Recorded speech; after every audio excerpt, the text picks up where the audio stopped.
রাতে ট্রেন থাকার কারণে আমরা ভিডিওটা লামডিং স্টেশনের পর থেকে শুরু করলাম। নর্থ ইস্টের যে প্রাকৃতিক সৌন্দর্য তা দেখার মনোভাবটাই আলাদা। যে এই এই দৃশ্য দেখেনি বা এই জায়গা দিয়ে কখনো আসেনি, ট্রেনের এই সুন্দর দৃশ্য দেখলেই মানে মন মুগ্ধ হয়ে যায়। পাহাড়ের মধ্যে এই ছোট ছোট টানেলগুলা মানে সবারই মন মুগ্ধ করে দেয়। তা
জার্নি না করো তাহলে এই ভিউটা দেখতেই পারবে না।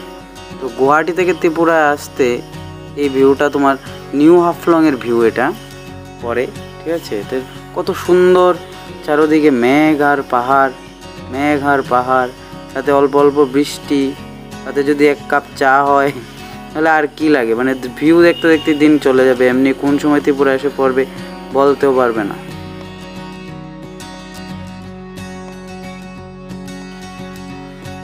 হঠাৎ পাহাড়ের মধ্যে দিয়ে সুন্দর সুন্দর কতগুলো ব্রিজ দেখা যাচ্ছে।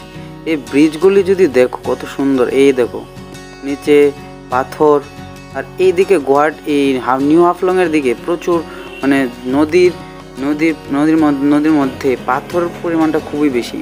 আমি যতগুলি নদী দেখলাম প্রত্যেকটিতে পাথর আর পাথর, প্রচণ্ড সুন্দর, চারদিক সবুজ ভরা জঙ্গল দেখার মতো।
টানেলের পর টানেল।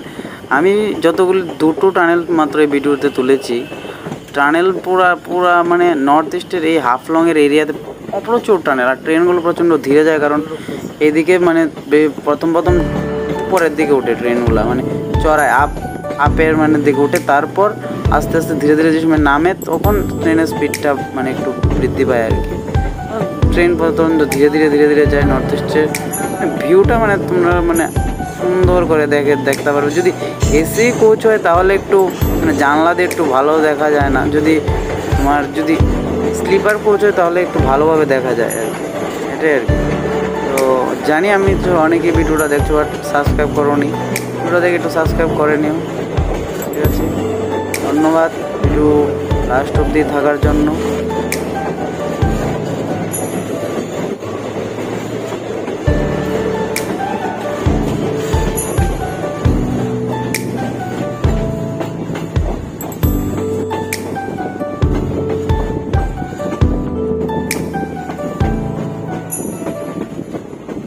पूरा कार